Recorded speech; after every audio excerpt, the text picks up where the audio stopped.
Astro ഹീലിംഗിൻ്റെ പുതിയൊരു എപ്പിസോഡിലേക്ക് എല്ലാവർക്കും സ്വാഗതം. ഇതൊരു ജനറൽ റീഡിംഗ് ആണ്, അതുപോലെ ഇതൊരു ടൈംലെസ് റീഡിംഗ് ആണ്. നിങ്ങൾക്ക് റെസനേറ്റ് ആവുന്ന കാര്യങ്ങൾ നിങ്ങളിലേക്ക് എടുക്കാനായിട്ട് ശ്രമിക്കുക. ഇതിൽ നിന്നുള്ള പോസിറ്റീവായിട്ടുള്ള ഗൈഡൻസ് നിങ്ങളിലേക്ക് എടുക്കുക. അപ്പോൾ നമുക്ക് റീഡിങ്ങിലേക്ക് പോകാം. ഇവിടെ ചില വ്യക്തികൾ നിങ്ങളെ വേദനിപ്പിക്കാൻ കഴിയുന്ന എല്ലാ രീതിയിലും ഈ ഒരു വ്യക്തികൾ നിങ്ങളെ വേദനിപ്പിച്ചിരുന്നു. പക്ഷേ ഒരു സമയം കഴിഞ്ഞതിന് ശേഷം പിന്നെ നിങ്ങൾ ഒരിക്കലും ഇവരുടെ പുറകെ പോയിട്ടില്ല. കാരണം നിങ്ങൾ അങ്ങനെ ഒരു തീരുമാനമെടുത്തു, ഇനി ഇവരുടെ പുറകെ പോകില്ല എന്നുള്ളത്. കാരണം അതിനി വേണ്ട എന്നുള്ള ആ ഒരു തീരുമാനമെടുത്തത് നിങ്ങളുടെ ആത്മാവാണ്. അത്രയും ഡീപ്പായിട്ടുള്ള വ്യക്തത അല്ലെങ്കിൽ ഒരു തിരിച്ചറിവ്, ഒരു ക്ലാരിറ്റി നിങ്ങൾക്ക് ലഭിച്ചിട്ടുണ്ടാവണം. നിങ്ങൾ ഒരുപാട് സഹിച്ചു, അതിജീവിച്ചു. പലർക്കും തിരികെ വരാൻ കഴിയാത്ത സ്ഥലങ്ങളിൽ പോലും നിങ്ങൾ പെട്ടുപോയിരുന്നു. ആ ഒരു മാനസികാവസ്ഥയിൽ പോലും നിങ്ങളായിപ്പോയിരുന്നു. എന്നാൽ നിങ്ങളുടെ കരുത്തിനാൽ നിങ്ങൾ അവിടെ നിന്നെല്ലാം കയറി വന്നു. ഇവിടെ നിങ്ങൾ രക്ഷപ്പെടുക മാത്രമല്ല ചെയ്തത്, നിങ്ങളുടെ തകർന്ന എല്ലാ മേഖലകളെയും നിങ്ങൾ പൂർണ്ണമായിട്ടും ഹീലാക്കാനുള്ള കരുത്തോടെയാണ് നിങ്ങൾ അതിജീവിച്ചത്. നിങ്ങൾ അവിടെ നിന്നും രക്ഷപ്പെടുത്തിയത്. ഈ ഒരു കാര്യം അവർ ഒരിക്കലും പ്രതീക്ഷിക്കാത്തതുമായിരുന്നു. കാരണം നിങ്ങൾ ഇങ്ങനെ സർവൈവ് ചെയ്യുമെന്നോ നിങ്ങളെ തന്നെ ഹീലാക്കുമെന്നോ നിങ്ങൾക്ക് വേണ്ടി ഒരു സ്റ്റാൻഡ് എടുക്കുമെന്നോ ഒന്നും ഈ ഒരു വ്യക്തി വിചാരിച്ചിരുന്നില്ല. ഇവിടെ ഒരു സ്ത്രീയുടെ എനർജിയാണ് കൂടുതലായിട്ടും കാണുന്നത്. ഞാനിവിടെ ജെൻഡർ റീഡ് ചെയ്യുന്നില്ല, എനർജിയാണ് റീഡ് ചെയ്യുന്നത്. അപ്പോൾ നിങ്ങൾക്ക് റെസനേറ്റ് ആവുന്ന രീതിയിൽ നിങ്ങൾക്ക് കാര്യങ്ങൾ എടുക്കാവുന്നതാണ്.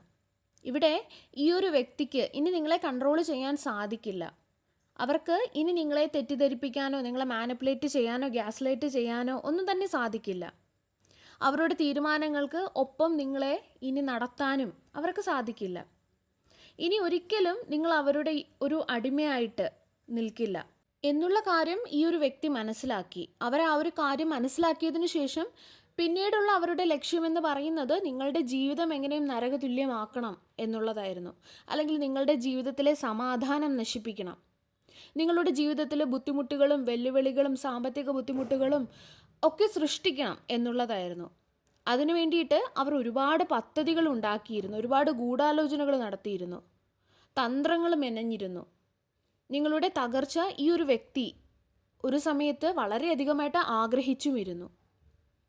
തെറ്റുപറ്റിപ്പോയി എന്ന് പറഞ്ഞ് നിങ്ങൾ തിരികെ വരണമെങ്കിൽ ഇതേ വഴിയുള്ളൂ, അല്ലെങ്കിൽ ഇതുപോലുള്ള ബുദ്ധിമുട്ടുകളിൽ കൂടി നിങ്ങൾ കടന്നു പോയാൽ മാത്രമേ അവരുടെ അടുത്തേക്ക് വീണ്ടും വരികയുള്ളൂ. അവർക്ക് നിങ്ങളെ കൺട്രോൾ ചെയ്യുന്ന രീതിയിൽ നിങ്ങൾ നിൽക്കുകയുള്ളൂ. അതിന് ഇങ്ങനെയൊക്കെ ചെയ്താലേ പറ്റുകയുള്ളൂ എന്നുള്ളതായിരുന്നു അവരുടെ ഒരു വിചാരം എന്ന് പറയുന്നത്. അവർക്ക് ചെയ്യാൻ കഴിയുന്നതെല്ലാം തന്നെ അവർ ഓർഗനൈസ് ചെയ്തിരുന്നു പല വ്യക്തികളെ കൊണ്ട്. നിങ്ങളുമായിട്ട് അടുപ്പമുള്ള വ്യക്തികളെ മാനിപ്പുലേറ്റ് ചെയ്യിപ്പിച്ചും ഒക്കെ. പക്ഷേ അവരുടെ കണക്കുകൂട്ടലുകളെല്ലാം എവിടെയോ ഒന്ന് പിഴച്ചുപോയി. നിങ്ങളുടെ വിവാഹ ജീവിതത്തിൽ പോലും നിങ്ങളുടെ റിലേഷൻഷിപ്പിൽ പോലും തെറ്റിദ്ധാരണകൾ ഉണ്ടാക്കാനായിട്ട് ഇവർ ശ്രമിച്ചിരുന്നു. നിങ്ങൾക്ക് ചുറ്റുമുണ്ടായിരുന്ന പല വ്യക്തികളോടും നിങ്ങളെക്കുറിച്ച് ഇല്ലാത്ത കാര്യങ്ങൾ, നുണകൾ, നിങ്ങൾക്ക് കേട്ടാൽ പോലും മനസ്സിലാകാത്ത ഒരുപാട് നുണകൾ നിങ്ങളെക്കുറിച്ച് അവർ പറഞ്ഞു പരത്തി. സത്യമല്ലാത്ത അല്ലെങ്കിൽ യാതൊരു റിയാലിറ്റിയുമായിട്ട് യാതൊരു ബന്ധവുമില്ലാത്ത, റിയൽ അല്ലാത്ത ഒരു മുഖം മറ്റുള്ളവരുടെ മുൻപിൽ ഇവർ നിങ്ങൾക്കായിട്ട് ഉണ്ടാക്കി വെച്ചു, കള്ളങ്ങൾ പറഞ്ഞുകൊണ്ട്. നിങ്ങൾക്ക് ചുറ്റും നിൽക്കുന്ന എല്ലാ വ്യക്തികളെയും നിങ്ങളിൽ നിന്നും അകറ്റുന്നതിനായിട്ട് അവർ അവരുടെ സമയവും എനർജിയും ഒക്കെ ഉപയോഗിച്ചു കൊണ്ടേയിരുന്നു. നിങ്ങളുടെ കൂടെ ആരും ഉണ്ടാകരുത്, അല്ലെങ്കിൽ നിങ്ങൾക്ക് വേണ്ടിയിട്ടൊന്ന് സംസാരിക്കാനോ നിങ്ങളെ സപ്പോർട്ട് ചെയ്യാനോ ഒന്നും തന്നെ ആരും ഉണ്ടാകരുത് എന്നുള്ളതായിരുന്നു ഇവരുടെ ലക്ഷ്യം. നിങ്ങളെ ഒറ്റപ്പെടുത്തുന്നതിനായിരുന്നു ഇവരിതൊക്കെ ചെയ്തത്. അതുവഴി നിങ്ങളാണ് തെറ്റ്, അല്ലെങ്കിൽ നിങ്ങൾക്കാണ് തെറ്റ് പറ്റിയത്, എനിക്കാണോ എന്തെങ്കിലും തെറ്റ് എന്നൊക്കെ നിങ്ങൾക്ക് സ്വയം തോന്നാൻ വേണ്ടിയിട്ട് ആ ഒരു രീതിയിലും നിങ്ങളെ മാനിപ്പുലേറ്റ് ചെയ്യാനായിട്ടാണ് അവർ ശ്രമിച്ചത്. അതുവഴി വീണ്ടും അവരുടെ വഴിക്ക് നിങ്ങളെ കൊണ്ടുവരാൻ സാധിക്കും എന്നുള്ള അവരുടെ തെറ്റായ ഒരു ധാരണ. നിങ്ങളെ സംബന്ധിച്ചിടത്തോളം നിങ്ങൾ വളരെ കീനായിട്ട് എല്ലാ കാര്യങ്ങളും, അവരുടെ സ്വഭാവത്തെയും അവരുടെ പ്രവർത്തികളെയും എല്ലാം നിരീക്ഷിക്കുന്ന ഒരു വ്യക്തിയായിരുന്നു. എല്ലാം നിരീക്ഷിച്ചിട്ടും ഒന്നും അറിയാത്തതുപോലെ നിന്നു കൊടുത്തതാണ് ആ ഒരു റിലേഷൻഷിപ്പിനെ, ആ ഒരു ബന്ധങ്ങളെയൊക്കെ നിലനിർത്തുന്നതിന് വേണ്ടിയിട്ട്. അല്ലാതെ നിങ്ങൾക്കൊന്നും അറിയാത്തതല്ല. അവരുടെ വിചാരം നിങ്ങൾ വെറും മണ്ടിയാണ്, മണ്ടനാണ്, അല്ലെങ്കിൽ നിങ്ങൾക്കൊന്നും അറിയില്ല, നിങ്ങൾ എന്ത് വേണമെങ്കിലും ചെയ്യാമെന്നൊക്കെയായിരുന്നു. പെട്ടെന്ന് എന്ത് പറ്റി, ആരൊക്കെയോ നിങ്ങൾ ഉപദേശിച്ചത് കൊണ്ടായിരിക്കും നിങ്ങളിങ്ങനെ ആയിപ്പോയതെന്നാണ് അവരുടെ വിചാരം. പക്ഷേ യഥാർത്ഥത്തിൽ അങ്ങനെയല്ല. നിങ്ങൾ വളരെയധികം കീനായിട്ട് ഒബ്സേർവ് ചെയ്യുന്ന, എനർജി പോലും, മറ്റുള്ളവരുടെ എനർജിയിൽ വരുന്ന വ്യത്യാസം പോലും മനസ്സിലാക്കാൻ കഴിവുള്ള വ്യക്തികളാണ്. പക്ഷേ നിങ്ങളുടെ ആ ഒരു ഇന്നസെൻസ്, അല്ലെങ്കിൽ നിങ്ങളുടെ ആ ഒരു റിലേഷൻഷിപ്പിനോടുള്ള ആ ഒരു ലോയൽറ്റി, അല്ലെങ്കിൽ ആ ഒരു ബന്ധങ്ങളെ നിലനിർത്താൻ കാണിക്കുന്ന നിങ്ങളുടെ ആ ഒരു മനസ്സ്, അതിനെയൊക്കെയാണ് അവർ നശിപ്പിച്ചത്, അല്ലെങ്കിൽ അതിനെയൊക്കെയാണ് അവർ തകർത്ത് കളഞ്ഞത്. അതുകൊണ്ട് തന്നെയാണ് അവരുടെ ഈ ഒരു കണക്കുകൂട്ടലുകളെല്ലാം പിഴയ്ക്കാനും കാരണം നിങ്ങൾ ആരുടെയും വാക്ക് കേട്ടിട്ടോ ആരുടെയും ഉപദേശം കേട്ടിട്ടോ അല്ലെങ്കിൽ എന്തെങ്കിലും ഒരു ചെറിയ കാരണം കൊണ്ടോ അല്ല നിങ്ങൾ അവർക്ക് കൺട്രോൾ ചെയ്യാൻ പറ്റാത്ത രീതിയിൽ നിങ്ങൾ അവരുടെ പിറകെ പോകില്ല എന്നുള്ളത് തീരുമാനമെടുത്തത്. നിങ്ങൾക്ക് വ്യക്തമായിട്ടുള്ള ക്ലാരിറ്റി ലഭിച്ചതിന് ശേഷമാണ് നിങ്ങൾ ഈ ഒരു തീരുമാനങ്ങൾ എടുക്കാൻ പോലും കാരണമായത്. അതുപോലെ ഈ ഒരു വ്യക്തി നിങ്ങളുടെ സമ്പത്തിലും നിങ്ങളുടെ സാമ്പത്തികത്തിലും ഇവർ കണ്ണുവെച്ചിരുന്നു. നിങ്ങളെ സാമ്പത്തികമായിട്ട് തകർക്കാനും അവർ പല പദ്ധതികളും ഇട്ടിരുന്നു. നിങ്ങൾക്ക് മുൻപിൽ തുറന്നു കിടന്നിരുന്ന ഓരോ വാതിലുകളും അടയ്ക്കുന്നതിനായിട്ട് ഇവർ പരിശ്രമിച്ചു കൊണ്ടേയിരുന്നു. ഈ രീതിയിൽ ഉള്ള ഒരു സ്ട്രെസ്സും ടെൻഷനും പ്രഷറും ഒക്കെ ഇവർ നിങ്ങൾക്ക് ചുറ്റും ഉണ്ടാക്കിക്കൊണ്ടേയിരുന്നു. ഇവർ കരുതിയത് ഇങ്ങനെയൊക്കെ ഉണ്ടാക്കുമ്പോൾ നിങ്ങൾക്ക് യാതൊരു വഴിയുമില്ലാതെ അവരുടെ വഴിയെ ചെല്ലും, അല്ലെങ്കിൽ അവരെ വിളിക്കും, അവരോട് ക്ഷമ ചോദിക്കും, അവരോട് യാചിക്കും എന്നൊക്കെയായിരുന്നു. കാരണം അവരെ സംബന്ധിച്ചിടത്തോളം അവർ യാതൊരു തെറ്റും ചെയ്തിട്ടില്ല എന്നാണ് അവരുടെ വിചാരം. നിങ്ങളാണ് തെറ്റെന്നാണ് അവരുടെ വിചാരം. എന്നാൽ നിങ്ങൾ വളരെ മുൻപ് തന്നെ സ്വയം ഒരു തീരുമാനം നിങ്ങൾ എടുത്തിരുന്നതായിട്ട്, അല്ലെങ്കിൽ ഒരു പ്രതിജ്ഞ എടുത്തിരുന്നതായിട്ട്, നിങ്ങളോട് തന്നെ ഒരു പ്രതിജ്ഞ എടുത്തിരുന്നതായിട്ട് എനിക്ക് ഫീൽ ചെയ്യുന്നുണ്ട്.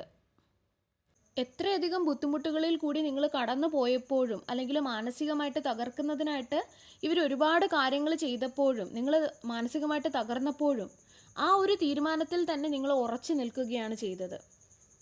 അതായത് വീണ്ടും ഇവരുടെ പുറകെ പോകില്ല, ഇവരുടെ അടിമയായിട്ടിരിക്കാൻ പോകില്ല എന്നുള്ളത്. അവരത്രയധികം നിങ്ങളെ സ്ട്രെസ്സിലാക്കിയിരുന്നു. അപ്പോഴും നിങ്ങൾ തളർന്നില്ല. ഒരു ഇരുണ്ട സമയം, ഒരു ഇരുണ്ട കാലഘട്ടം തന്നെ നിങ്ങൾക്ക് മുൻപിൽ അവർ സൃഷ്ടിച്ചു വെച്ചു. അപ്പോഴും ആ ഒരു തീരുമാനത്തിൽ തന്നെ നിങ്ങൾ ഉറച്ചു നിന്നിരുന്നു. അതുകൊണ്ട് തന്നെ അവരാഗ്രഹിച്ച തരത്തിലുള്ളൊരു സാറ്റിസ്ഫാക്ഷൻ, അല്ലെങ്കിൽ ആ ഒരു സംതൃപ്തി, അതായത് നിങ്ങൾ അവരുടെ പുറകെ വന്നു, അവരുടെ കാല് പിടിച്ചു എന്നുള്ള ആ ഒരു സാറ്റിസ്ഫാക്ഷൻ അവർക്ക് ലഭിച്ചില്ല. നിങ്ങളോട് ചെയ്ത ആ ഒരു സത്യത്തിൽ തന്നെ നിങ്ങൾ ഉറച്ചു നിന്നു. ആ തീരുമാനം നിങ്ങൾക്ക് കൂടുതൽ ശക്തി നൽകുകയാണ് ചെയ്തത്. എന്നാൽ നിങ്ങളുടെ ആ ഒരു തീരുമാനത്തെ പല ആൾക്കാർക്കും പൂർണ്ണമായിട്ട് മനസ്സിലാക്കാൻ കഴിഞ്ഞിട്ടില്ല. കാരണം നിങ്ങൾക്ക് കടന്നു പോകേണ്ടതായിട്ട് വന്ന ആ ഒരു സമയമെന്ന് പറഞ്ഞാൽ അത്രയധികം, വളരെയധികം ബുദ്ധിമുട്ടുകൾ നിറഞ്ഞതായിരുന്നു, വളരെയധികം കഠിനമായതായിരുന്നു. സാമ്പത്തികമായിട്ടും നിങ്ങൾ ഒരുപാട് ഞെരുക്കം അനുഭവിച്ചിരുന്നു. ഒറ്റപ്പെടൽ സത്യമായിരുന്നു. നിങ്ങൾ അനുഭവിച്ച ആ ഒരു വേദന 100% സത്യമായിരുന്നു. എന്നാൽ നിങ്ങൾ അവർക്ക് മുൻപിൽ സറണ്ടർ ചെയ്യാൻ, അല്ലെങ്കിൽ തോറ്റുകൊടുക്കാൻ നിങ്ങൾ തയ്യാറായിരുന്നില്ല. നിങ്ങൾ തയ്യാറാവില്ല എന്നുള്ള ഒരു സത്യം എല്ലാത്തിനേക്കാളും, നിങ്ങളെ വേദനയേക്കാളും വലുതായിരുന്നു. അത്രയധികം ഉറച്ച തീരുമാനമായിരുന്നു നിങ്ങൾക്കുണ്ടായിരുന്നത്. കാരണം നിങ്ങൾ അത്രയധികം സഫർ ചെയ്തു. അവർ നിങ്ങൾക്ക് നേരെ എറിഞ്ഞ ഓരോ കല്ലുകളും വളരെ കൃത്യമായിട്ട് നിങ്ങൾ നിരീക്ഷിച്ചു കൊണ്ടേയിരുന്നു. അത് വളരെ ക്ലിയർ ആയിട്ട് നിങ്ങൾ മനസ്സിലാക്കുകയാണ് ചെയ്തത്. എന്നിരുന്നാലും നിങ്ങൾ മുന്നോട്ട് പോകാനായിട്ട് നിങ്ങൾ തീരുമാനിച്ചു. അവരുടെ പ്രവർത്തികൾ നിങ്ങളെ വേദനിപ്പിക്കാത്തത് കൊണ്ടല്ല, മറിച്ച് അവർ തന്ന ആ ഒരു വേദന കാരണം നിങ്ങൾക്ക് നിങ്ങളെ സ്റ്റക്കായി നിർത്താൻ, അല്ലെങ്കിൽ നിങ്ങളെ തളർത്താൻ നിങ്ങൾ ആഗ്രഹിക്കാത്തത് കൊണ്ട് തന്നെയാണ്. നിങ്ങളുടെ ആ ഒരു മൈൻഡ് സെറ്റ്, ആ ഒരു പോസിറ്റീവായിട്ടുള്ള മൈൻഡ് സെറ്റ് തന്നെയാണ് നിങ്ങളുടെ ജീവിതത്തിൽ ഇങ്ങനെയൊരു മാറ്റം ഉണ്ടാകാൻ കാരണമായതും. നിങ്ങളിൽ നിന്നും അവരെടുത്തു കളയാൻ, അല്ലെങ്കിൽ തട്ടിയെടുക്കാൻ ശ്രമിച്ച അതേ കാര്യങ്ങൾ നിങ്ങളിലേക്ക് തിരികെ വരാൻ തുടങ്ങിയതായിട്ട് കാണുന്നു. അവർ വിഷം കലർത്തിയ നിങ്ങളുടെ ബന്ധങ്ങൾ സ്വയം ഹീലാകാൻ തുടങ്ങി. നിങ്ങളൊന്നും ചെയ്യാതെ തന്നെ ഹീലാകാൻ തുടങ്ങി. അത് നിങ്ങളുടെ ഈ ഒരു മൈൻഡ് സെറ്റിലുള്ള ഷിഫ്റ്റ് കാരണമാണ് സംഭവിച്ചത്. അതുപോലെ അവർ നിങ്ങൾക്ക് മുൻപിൽ അടച്ച വാതിലുകൾ നിങ്ങൾക്കായിട്ട് തുറക്കാൻ തുടങ്ങിയിരിക്കുന്നു. നിങ്ങൾക്കെതിരായിട്ട് നുണകൾ പറഞ്ഞു മാനിപ്പുലേറ്റ് ചെയ്തുമൊക്കെ അവർ നിങ്ങൾക്കെതിരെ തിരിച്ചു വെച്ച വ്യക്തികൾ അവരുടെ സ്വയം കണ്ണുകൾ കൊണ്ട് തന്നെ അവർ സത്യം കാണാൻ തുടങ്ങും. ആരുടെയും സഹായമില്ലാതെ തന്നെ ഈ സത്യങ്ങളൊക്കെയും അവർ തിരിച്ചറിയും. നിങ്ങളുടെ ഈ ഒരു പോസിറ്റീവായിട്ടുള്ള മൈൻഡ് സെറ്റും നിങ്ങൾ വരുത്തിയ മാറ്റങ്ങളും നിങ്ങളുടെ ഡിവൈനിലുള്ള ആ ഒരു വിശ്വാസവും നിങ്ങളുടെ സമയവുമാണ് ഈ മാറ്റങ്ങൾ നിങ്ങളുടെ ജീവിതത്തിലേക്ക് കൊണ്ടുവരുന്നത്. അതുപോലെ നിങ്ങളിൽ നിന്നും അവരെ അകറ്റിയ ഓരോ വ്യക്തികളും നിങ്ങളിലേക്ക് തന്നെ തിരികെ വരുന്നതായിട്ട് എനിക്ക് ഫീൽ ചെയ്യുന്നുണ്ട്. ആ സമയം നിങ്ങളുടെ ജീവിതത്തിൽ വരുന്ന മാറ്റങ്ങളെ നിങ്ങൾ കൃത്യമായിട്ട് നോക്കുക. നിങ്ങൾ ഡിവൈനോട് നന്ദി പറയുക. അവർ നിങ്ങൾക്കെതിരായിട്ട് ചെയ്ത അല്ലെങ്കിൽ നിങ്ങളെ തളർത്താൻ ചെയ്ത അതേ കാര്യങ്ങൾ ഇന്ന് അവരിലേക്ക് തന്നെ, അവരുടെ ജീവിതത്തിലേക്ക് തന്നെ ചെന്നെത്തുകയാണ്. അവരിലേക്ക് തന്നെ ചെന്ന് അത് അവസാനിക്കുകയാണ്. നിങ്ങൾക്ക് വേണ്ടിയിട്ട് അവരുണ്ടാക്കിയ ആ ഒരു ഒറ്റപ്പെടുത്തൽ, നിങ്ങളെ ഒറ്റപ്പെടുത്താൻ വേണ്ടി അവർ സൃഷ്ടിച്ച അതേ സാഹചര്യങ്ങൾ എല്ലാം തന്നെ ഇന്ന് അവരുടെ യാഥാർത്ഥ്യമായിട്ട് മാറിക്കൊണ്ടിരിക്കുകയാണ്. നിങ്ങളുടെ സാമ്പത്തികത്തെ തകർക്കാൻ വേണ്ടിയിട്ട് അല്ലെങ്കിൽ നിങ്ങളെ ബുദ്ധിമുട്ടിക്കാൻ വേണ്ടിയിട്ട് അവർ പ്ലാൻ ചെയ്തിരുന്നത് അതെല്ലാം ഇന്ന് അവരുടെ വീട്ടിൽ ചെന്ന് എത്തിയിരിക്കുകയാണ്. നിങ്ങൾക്കെതിരായിട്ട് അവരുണ്ടാക്കിയ എല്ലാം, അതിൻ്റെ തന്നെ ഭാരം കാരണം അതെല്ലാം തന്നെ സ്വയം തകർന്നു വീഴുകയാണ് ചെയ്തത്. കാരണം അത്രയധികം ഹെവി ആയിരുന്നു, അത്രയധികം ടോക്സിക് ആയിരുന്നു, അത്രയധികം ഡാർക്കായിരുന്നു ആ ഒരു എനർജി എന്ന് പറയുന്നത്. ഇതിനൊന്നും എതിരായിട്ട് നിങ്ങളൊന്നും ചെയ്യേണ്ടതില്ല. റിവെഞ്ചിനെ കുറിച്ചൊന്നും നിങ്ങൾ ചിന്തിക്കേണ്ടത് പോലുമില്ല. അവരുടെ മുഖം മൂടി വലിച്ചു കീറി മറ്റുള്ളവരുടെ മുൻപിൽ അവരുടെ ആ ഒരു തനി സ്വരൂപം കാണിക്കണം, അങ്ങനെയൊന്നും നിങ്ങൾ ചിന്തിക്കേണ്ടതില്ല. അതിനായിട്ട് നിങ്ങൾ ശ്രമിക്കേണ്ടതുമില്ല. അവർക്കെതിരായിട്ട് നിൽക്കാനായിട്ട് നിങ്ങൾ ആരെയും കൂട്ടുപിടിക്കേണ്ടതായിട്ടുമില്ല. നിങ്ങൾ ചെയ്യേണ്ടത് അവരുടെ ആ ഒരു ടോക്സിക് ആയിട്ടുള്ള എനർജിയിൽ നിന്നും നിങ്ങളെ രക്ഷപ്പെടുത്തുക, അവിടെ നിന്ന് മാറി നിൽക്കുക. നിങ്ങൾ മനസ്സിലാക്കുക, ഈ ഒരു സമയവും കടന്നു പോകും. സത്യം അതിൻ്റെ യഥാർത്ഥ സമയത്തിൽ, അതിൻ്റെ കൃത്യമായിട്ടുള്ള സമയത്ത് സത്യമെല്ലാം തന്നെ തനിയെ പുറത്തു വരും. ആ ഒരു സത്യം അവരുടെ ആ ഒരു മുഖം മൂടി എല്ലാവരുടെ മുൻപിലും കാണിക്കും. അതുവരെ നിങ്ങൾ സർവൈവ് ചെയ്യുക, നിങ്ങൾ മുന്നോട്ട് പോവുക, നിശബ്ദമായിട്ട് നിങ്ങളിലും നിങ്ങളുടെ ജീവിതത്തിലും മാറ്റങ്ങൾ കൊണ്ടുവരാനായിട്ട് ശ്രമിക്കുക. അല്ലാതെ തളർന്നിരിക്കരുത്. നിങ്ങൾക്കെതിരായിട്ട് വരുന്ന എല്ലാ ദുഷ്ടശക്തികളെയും ഡിവൈൻ തിരികെ വന്നിടത്തേക്ക് തന്നെ തിരികെ അയക്കും. ആരെങ്കിലും നിങ്ങളുടെ ജീവിതം തകർത്തിട്ടുണ്ടെങ്കിൽ, നിങ്ങളെ എല്ലാവരിൽ നിന്നും ഒറ്റപ്പെടുത്തിയിട്ടുണ്ടെങ്കിൽ, നിങ്ങളുടെ സ്വഭാവത്തെയും നിങ്ങളുടെ പേരിനെയും ഒക്കെ കളങ്കപ്പെടുത്തിയിട്ടുണ്ടെങ്കിൽ, നിങ്ങളുടെ അനുഗ്രഹങ്ങളെ തട്ടിയെടുക്കാൻ ശ്രമിച്ചിട്ടുണ്ടെങ്കിൽ, നിങ്ങൾ മനസ്സിലാക്കുക, നിങ്ങൾ അതിൽ നിന്നെല്ലാം ഉയർന്നു വരും.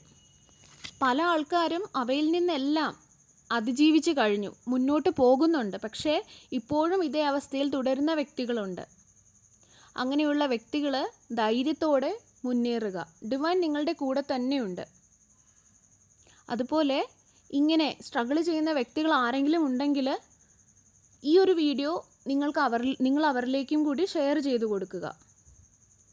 ആ ഒരു പോസിറ്റീവായിട്ടുള്ള മാറ്റം അവരിലും ഉണ്ടാകട്ടെ. നിങ്ങൾ അങ്ങനെ ചെയ്യുമ്പോൾ അതൊരു നല്ലൊരു കർമ്മയായിട്ടാണ് ക്രിയേറ്റ് ആവുന്നത്, നല്ലൊരു കർമ്മയാണ് ഉണ്ടാവുന്നത്. അവർക്ക് ആശ്വാസം ലഭിക്കുമ്പോൾ അതും നിങ്ങൾക്കൊരു കർമ്മയായിട്ട്, നല്ലൊരു കർമ്മയായിട്ടാണല്ലോ ആക്ട് ചെയ്യുന്നത്. അതിൻ്റെ അനുഗ്രഹം 10 ഇരട്ടിയായിട്ട് നിങ്ങൾക്ക് തിരികെ ലഭിക്കും. സർവേശ്വരൻ്റെ എല്ലാവിധ അനുഗ്രഹങ്ങളും നിങ്ങൾക്ക് എല്ലാവർക്കും ഉണ്ടാകട്ടെ. വീണ്ടും ഒരു വീഡിയോയുമായി നമുക്ക് വീണ്ടും കാണാം. നന്ദി.